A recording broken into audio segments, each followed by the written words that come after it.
E a nossa meditação dessa oportunidade se encontra no livro dos Salmos, no Salmo de número 142, que é um texto que eu convido os irmãos a estarem abrindo suas Bíblias nessa oportunidade. Livro dos Salmos, Salmo de número 142. Nós faremos a leitura dos 7 versículos que compõem este salmo. E eu farei a leitura e peço que os irmãos se atentem por gentileza. Diz assim a palavra de Deus: Ao Senhor ergo a minha voz e clamo, com a minha voz suplico ao Senhor. Derramo perante Ele a minha queixa, à sua presença exponho a minha tribulação. Quando dentro de mim me esmorece o espírito, conheces a minha vereda. No caminho em que ando, me ocultam armadilha. Olha à minha direita e vê, pois não há quem me reconheça, nenhum lugar de refúgio, ninguém que por mim se interesse. A ti clamo, Senhor, e digo: Tu és o meu refúgio, o meu pinhão na terra dos viventes.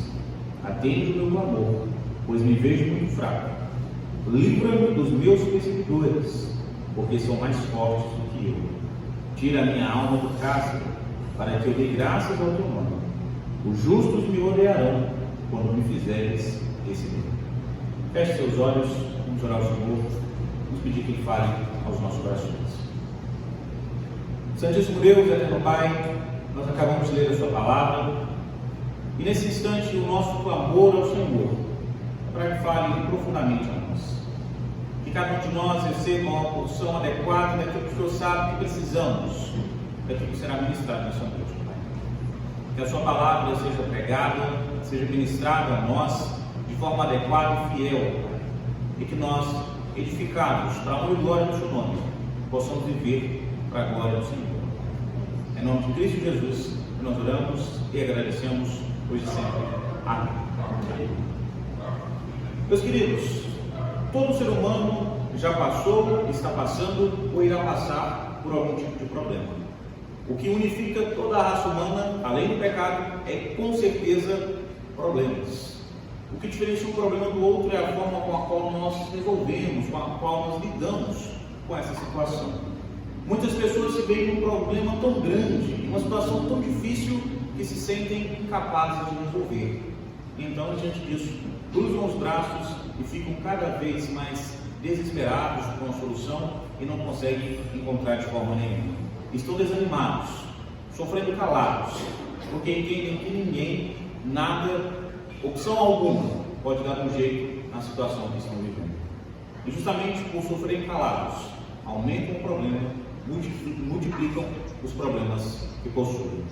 E nessa oportunidade, meus irmãos, eu os convido a nós aprendermos através da palavra de Deus como tratarmos o coração do problema e como tratarmos o coração, os nossos corações em meio aos problemas.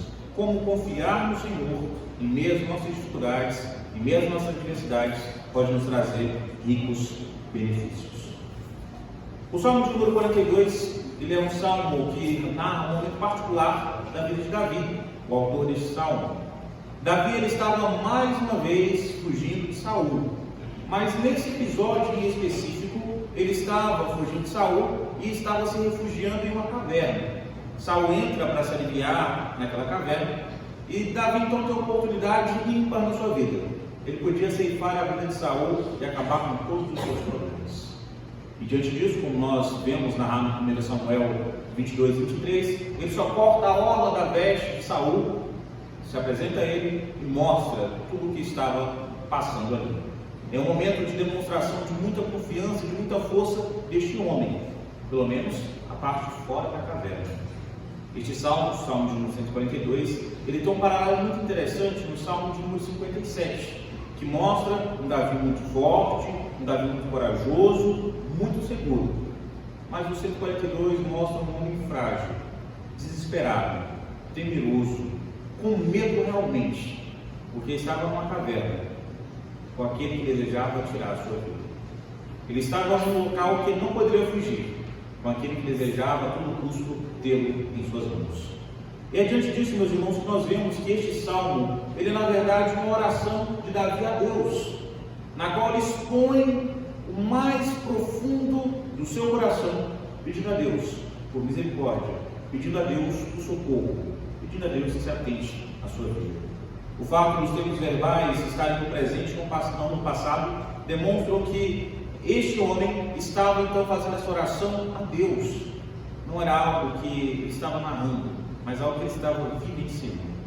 E através da vida deste homem, nós podemos aprender como a confiar em Deus, em meio às nossas dificuldades, pode trazer muitos benefícios para nós. Portanto, a ideia principal que eu quero conversar com os irmãos nessa oportunidade é sobre como devemos confiar nossas vidas a Deus.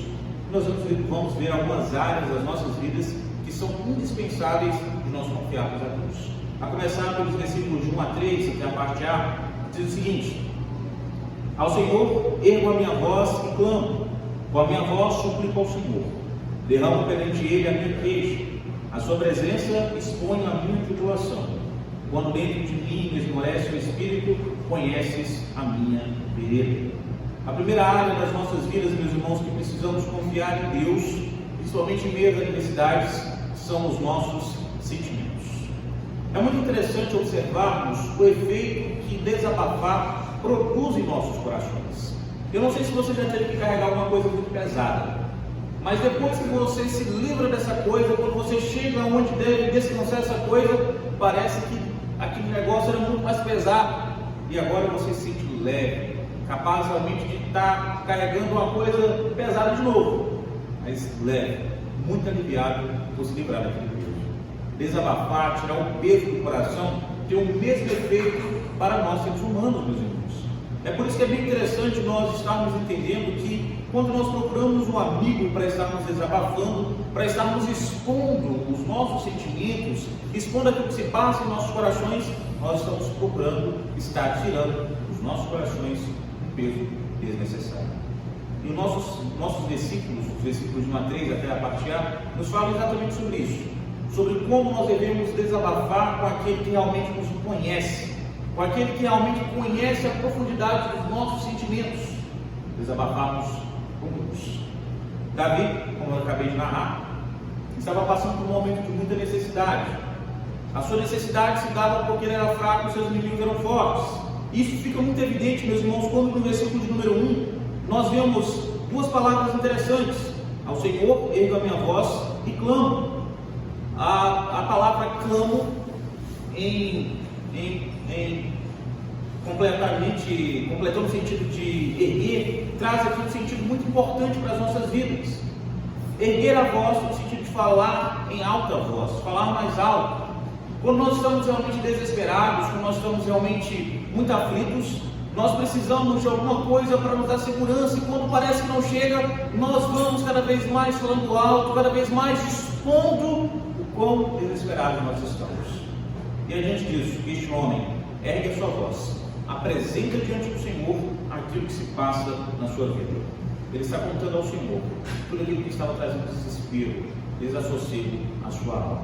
Este homem não conhecia o perigo de guardar seus sentimentos e tristezas, tanto que nós vemos, principalmente antes do reinado de Davi, o tempo todo, ele apresentando diante de Deus o que se passava no seu coração, o que se passava na sua vida.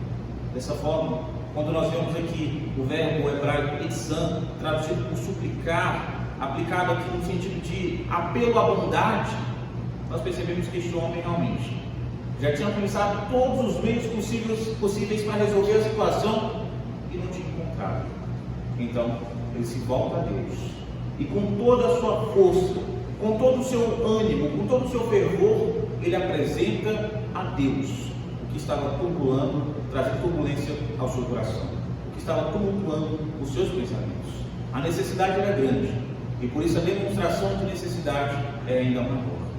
Davi levanta a sua voz para derramar diante de Deus tudo aquilo que estava enchendo o seu coração, tudo aquilo que estava atormentando, tudo aquilo que estava angustiando. Neste momento ímpar de intimidade, ele confiou a Deus os seus problemas e angústias, tendo a postura correta para a situação.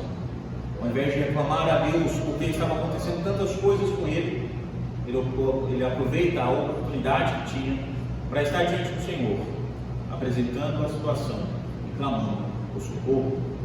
Davi, ele não reclama com Deus. Na verdade, ele conta com a ajuda de Deus. Ele confia naquele que, em meio a desafios impossíveis, mostra o seu poder infinito, o seu amor infinito por aqueles que são seus filhos, o nosso Deus, o Deus do impossível. Tanto que quando ele diz, a minha queixa, ele está realmente dizendo ao Senhor, olha Deus, o que está realmente complicado na minha vida é tal coisa. O que está realmente pegando para o meu lado é realmente tal coisa. Os meus pensamentos estão tumultuados, estão bagunçados por causa disso, disso e disso. Davi, ele faz essa declaração diante do Senhor, ele faz esse derramar diante do Senhor, justamente porque ele sabia que Deus tinha conhecimento pleno de onde ele estava e pelo que ele estava passando. Eu não sei se você já teve a oportunidade de chegar a alguém e falar, olha, está acontecendo isso, e a pessoa dizer, sei, tal coisa está acontecendo por causa disso, né? Exatamente, e mais isso, e mais isso, e mais isso. Sim, eu tenho conhecimento. Nossa, é muito bom saber que alguém entende. É muito bom saber que alguém compreende o que se passa no meu coração. Davi, quando ele derrama-se diante do Senhor, ele sente exatamente isso. Confessando para alguém que sabe perfeitamente pelo que ele está passando, perfeitamente pelo que ele está vivendo. E assim como Davi, meus irmãos, nós hoje devemos confiar somente no Senhor, unicamente em Deus, para colocar a totalidade dos nossos sentimentos, porque Ele de fato conhece os nossos corações. Basta que você observe que durante a pandemia e no seu consequente lockdown, nós passamos a nos afastar fisicamente das pessoas e aos poucos passamos a nos afastar também emocionalmente. Aos poucos começamos a achar que os nossos problemas eram um fardo que as outras pessoas não tinham por que carregar, porque está recebendo sobre si. E fomos guardando, sofrendo calado como este homem. Para não sobrecarregarmos o outro, sofremos calados, sem termos resposta para o nosso problema. E é diante disso que nós aprendemos que guardar todos esses sentimentos ruins em nossos corações traz prejuízos, meus irmãos. Nós precisamos buscar ao Senhor para expor a Ele tudo que se passa em nossos corações. Se você tem com quem conversar, maravilha, mas isso não substitui a intimidade de Deus. Ninguém te conhecerá tão bem como Deus conhece. Ninguém saberá com profundidade o que se passa no seu coração e o porquê se passa isso no seu coração como Deus. Ninguém. Por isso, pare de guardar para si o que deve ser compartilhado com o seu Senhor. Não guarde no seu coração medos, guarde apenas a sua fé no seu Senhor. E que a cada dia a gente possa realmente compartilhar com o Senhor os nossos sentimentos, a inteireza do nosso coração diante do Senhor. Além disso, uma segunda característica, meus irmãos, que nós podemos observar no nosso texto, para de fato nós estarmos mostrando as nossas vidas, áreas que nós devemos confiar ao Senhor, se encontra na parte D, no versículo 3, e também no versículo de número 4, que diz o seguinte: no caminho em que ando, me oculta uma armadilha, olha à minha direita e vê, pois não há quem me reconheça, nenhum lugar de refúgio, ninguém que por mim se interesse. A segunda área das nossas vidas, meus irmãos, que nós temos que urgentemente confiarmos a Deus é a nossa situação. Algo que todas as pessoas começam a aprender através do período da adolescência é que não é qualquer pessoa que nós podemos procurar para abrir os nossos corações. Não é com qualquer pessoa que você pode desabafar. Não é com qualquer pessoa que você pode falar o que se passa na sua vida. Porque muitas pessoas usam as suas fraquezas para levar vantagem sobre você.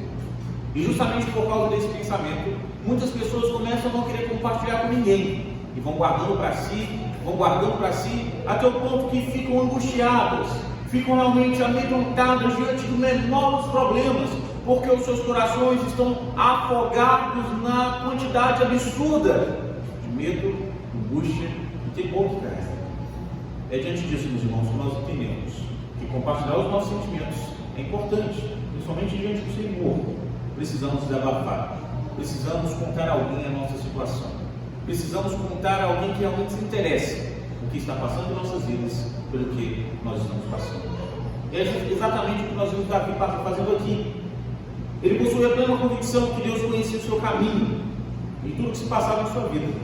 Como estava desabafando diante de Deus o que ele estava vivendo, desabafando os seus sentimentos, ele começa então a dizer: Deus, está acontecendo isso, isso e isso, inclusive para tentar me encurralar, estão armando emboscadas para mim logo à frente. Eu sei disso, mas observe que em momento algum Davi está reclamando. Davi não está dizendo: Deus, mas eu que o Senhor falou que sou ungido para ser rei, estou passando por essas coisas. Justamente por entender que pertencia a Deus, Davi ele não se porta reclamando a Deus, ele se porta clamando por ajuda, clamando por socorro. Ele sabia os perigos, mas ele sabia também o Deus ao qual servir. E o versículo número 4, ele é bem emblemático nessa conjuntura, porque ele nos diz: olhe à minha direita e vê, pois não há quem me reconheça, nenhum lugar de refúgio, ninguém que por mim se interesse. Este homem, meus irmãos, estava completamente certo, estava destituído de qualquer lugar que ele pudesse esconder de Saul. Em Israel não havia um único lugar que ele pudesse realmente se esconder daquele homem. Não havia. E ele estava certo que não havia um só israelita que pudesse de alguma forma se compadecer dele, que pudesse de alguma forma oferecer ajuda, oferecer socorro naquela situação. Ele estava se sentindo completamente sozinho, abandonado, desgostoso da vida, porque ninguém se interessava por ele. Ninguém de forma alguma se interessava por o que ele estava vivendo. O seu maior sofrimento, meus irmãos, não era físico, mas sim emocional. Ele estava sofrendo no interior, em silêncio e sem ninguém para perceber, ninguém para notar. Naquela caverna, diante de suas lágrimas, diante do seu choro, diante da sua angústia, Davi estava necessitado de socorro. E aí, meus irmãos, o que fazer nessa situação? Desistir de tudo? Largar? Se entregar a Saul? Assumir as consequências de ser pego pelo rei que desejava tirar sua vida? O que fazer neste momento? Encurralado na caverna, sem amigos, sem ninguém para dar um apoio físico ou emocional. O que fazer neste momento? Davi poderia ter desistido. Era a opção mais fácil, mas não era a melhor opção. Davi, na verdade, escolhe algo que serve de orientação para as nossas vidas, meus irmãos. Naquele momento ele compreende que mesmo não tendo algum refúgio que ele pudesse enxergar, ele estava refugiado no Senhor. Não significa que ele não tinha perigo, não significa que ele não tinha preocupações, mas significava que em cada momento ele estava sendo protegido por Deus. Não havia outro refúgio senão o Senhor, porque Deus sempre está ao seu lado, como um bom amigo poderia fazer. Confiar, meus irmãos, em Deus, na nossa situação, não é deixar para lá, e o que acontecer, aconteceu, o que rolar, rolou, e está passando de bom. Não é isso. Confiar em Deus também não é acreditar que, porque nós entregamos a Deus, tudo vai dar certo de forma maravilhosa, de acordo com a nossa perspectiva, e que nada nem ninguém pode atravessar o nosso caminho, porque Deus é por nós. Não significa isso também. Confiar em Deus na nossa situação, meus irmãos, exige de nós tirar do nosso coração o peso das preocupações e colocarmos diante do Senhor. Substituir todo esse espaço que esse peso ocupava pela plena convicção de que Deus está cuidando das nossas vidas, de que Deus sabe pelo que nós estamos passando, de que Deus realmente tem conhecimento pleno de cada uma das nossas emoções, cada uma das nossas adversidades, cada uma das nossas preocupações. No caso de Davi, Deus respondeu de forma realmente abundante. Se nós formos ler em 1 Samuel no capítulo 22, vamos ver que os irmãos de toda a casa de Davi, do pai de Davi, foram mandados depois que Saul saiu daquela caverna para estarem indo ter com Davi. Aquele pequeno grupo seria a base para o seu reino. Seriam aqueles que ele podia contar com convicção, o queriam socorrer, o queriam desembaiar a espada para estar em prol da sua defesa. Nós vemos que a maré baixa pela qual Davi passava revelou-se na realidade como um ponto decisivo na sua recuperação. Foi um tratamento muito importante pelo qual ele passou, para deixar de ser um homem que confiava nos homens e passar cada vez mais a ser um homem que confiava unicamente em Deus. E você hoje, meu irmão, pode também estar se sentindo assim, sozinho, abandonado por todos, triste, desanimado, sem ninguém com quem contar, sem ninguém para entender o seu sentimento, para entender o que se passa no seu coração, para entender a sua tristeza, a sua aflição. Mas saiba que assim como Davi, nós também temos esperança, nós também temos para quem contar o que se passa nas nossas vidas. O que Davi de forma limitada experimentou aqui foi o que Cristo Jesus de forma perfeita experimentou por nós na cruz: o abandono de todos os homens, ser largado naquela cruz para receber o peso do castigo que não era dele, mas que recebeu de bom grado por cada um de nós. A solidão de Cristo Jesus na cruz, meus irmãos, foi para garantir que nem Davi e nem nós, em nenhum momento das nossas vidas sequer, estivéssemos desamparados, estivéssemos totalmente alheios ao olhar de Deus sobre as nossas vidas. Podemos sempre confiar em Deus na nossa situação, porque através do amor de Cristo, Deus nos ampara com o seu poder, com a sua misericórdia, com a sua graça. Por isso, meu irmão, confie em Deus na sua situação, confie no seu dom, naquilo que está angustiando no seu coração, confie no seu Senhor, aquilo que de fato tem trazido preocupação na sua vida. Confie no seu Redentor, confie no Senhor da sua vida.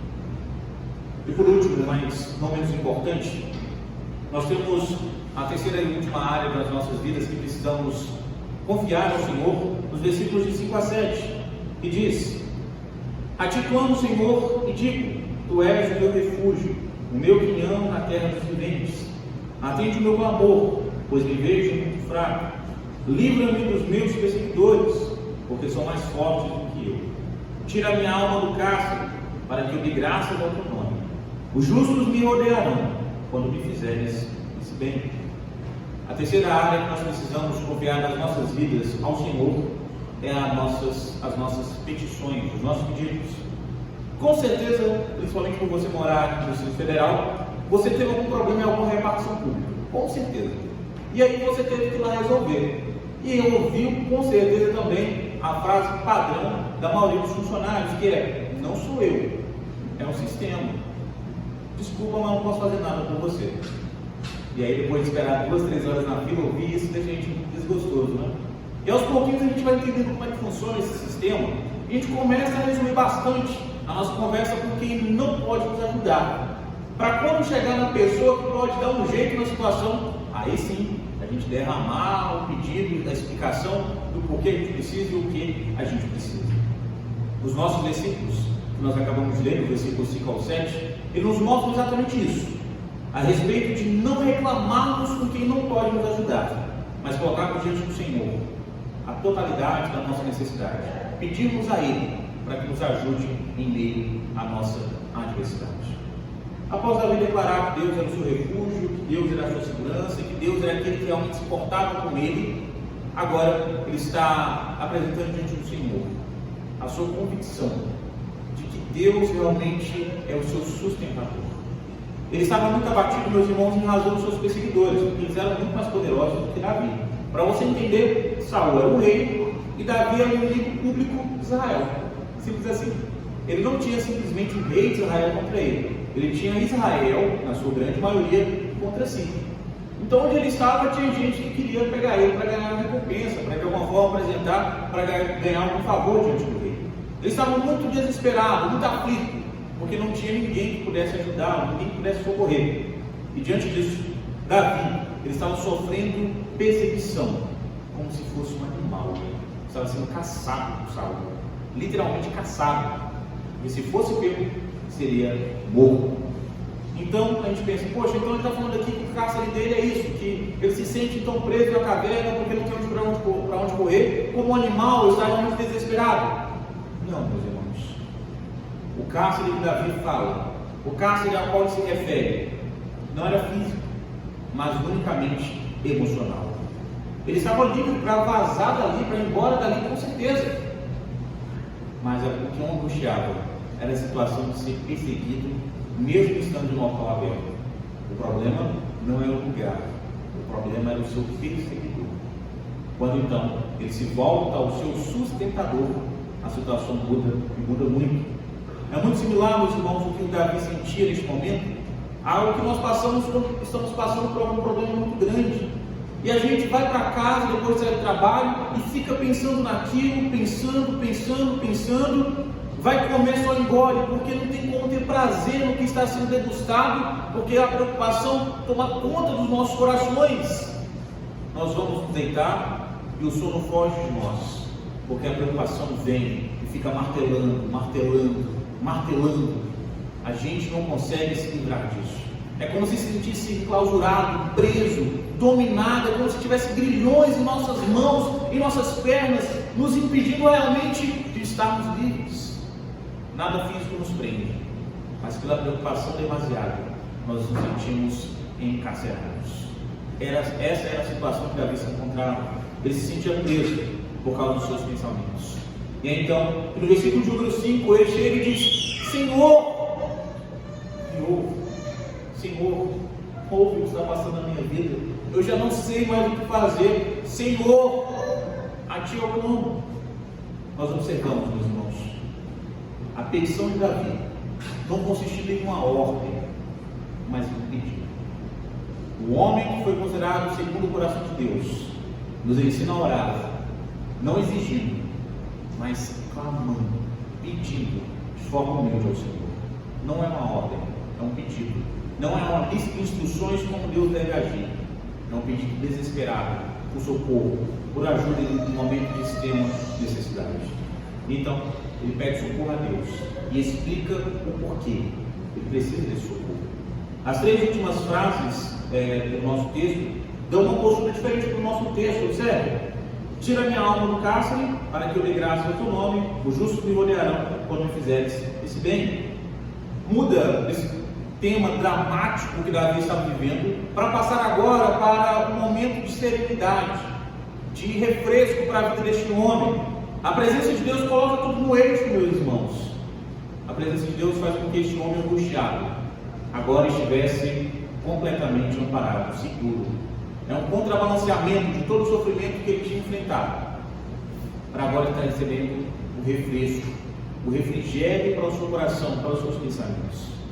O exemplo que eu acabei de citar sobre o problema angustiando o seu coração, angustiando a sua mente, quando você consegue se livrar desse pensamento, você entende o refresco que Davi estava sentindo nesse momento, o alívio, o descanso, a leveza que ele sente no seu coração. O pedido de Davi, meus irmãos, é para se livrar dos seus perseguidores, e a convicção que ele tem aqui no futuro é que Deus certamente o iria atender. E como o próprio Deus havia designado, ungido para ser rei, ele sabia que todos aqueles que eram fiéis a Deus em Israel, quando Deus acudisse a ele, estes homens, essas mulheres, esse povo, iria realmente com ele, estarem jubilosos, alegres pelo socorro que receberam de Deus. A promessa de sustento que Davi recebeu serve para nós também, meus irmãos. Mas assim como Davi compreendia, nós também precisamos compreender. A promessa de sustento de Deus em meio às lutas, em meio às dificuldades, não garante que nós vamos vencer todas as vezes. Não garante que nós não vamos ter preocupações, que nós não vamos ter noites mal dormidas, que nós não vamos ter situações realmente angustiantes. Não significa isso.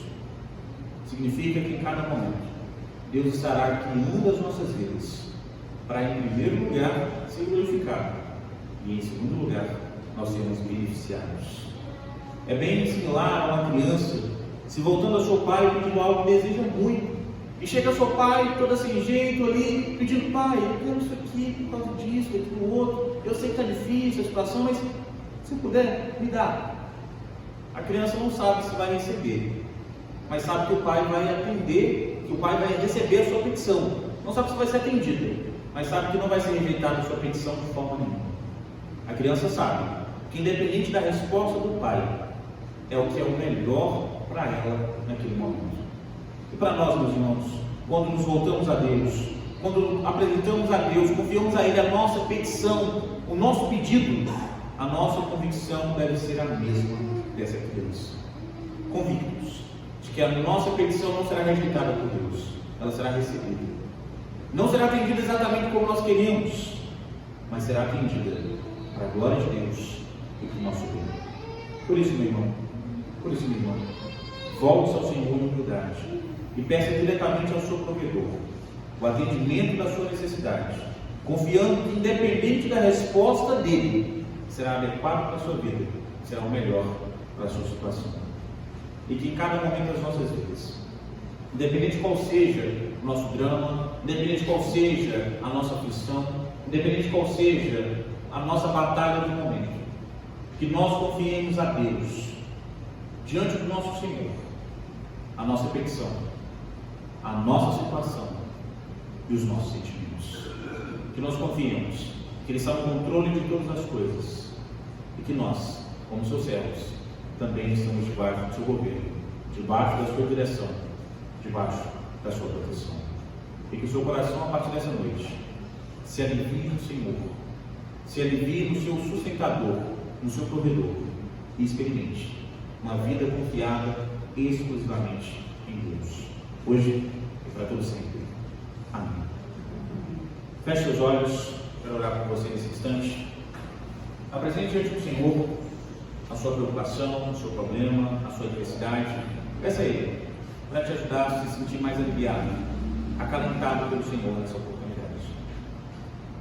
Santíssimo Deus, nós oramos ao Senhor mais uma vez. Oramos ao Pai através dos méritos de Cristo Jesus. Oramos ao Pai porque nós confiamos que o Senhor conhece os nossos corações, ó Pai. Conhece o que se passa em nossas vidas. É por isso que nós apresentamos diante de Ti as nossas batalhas, as nossas lutas, as nossas preocupações. Nós não queremos ensinar o Senhor a fazer o seu trabalho, ó Pai. Nós queremos socorro. Nós precisamos, ó Pai. Por isso, humildemente, nos apresentamos ao Senhor, aos seus pés, através do seu Filho Jesus, clamando: ser propício a nós, Senhor. Nós precisamos. Ouça-nos, ó Pai. Tem misericórdia de nós, Senhor. Cada um dos irmãos, cada uma das irmãs, cada um de nós que estamos orando nesse instante, apresentando as nossas petições, clamamos: Senhor, conforme a sua vontade, atende-nos, conforme o seu querer, se propício a nós. E que o Senhor, independente da resposta para as nossas orações, alivie os nossos corações. Não porque tudo está resolvido, Pai, mas porque tudo está em suas mãos. Não porque tudo não vai mais pesar em meio às nossas adversidades, mas porque o Senhor irá nos sustentar em meio a cada uma dessas situações. É nossa confiança, Senhor. Por isso nós pedimos, nos ajude, Senhor, a confiarmos nos nossos sentimentos, a nossa situação, a nossa petição, Senhor. E é no nome de Cristo Jesus, nós oramos e agradecemos, hoje e sempre. Amém.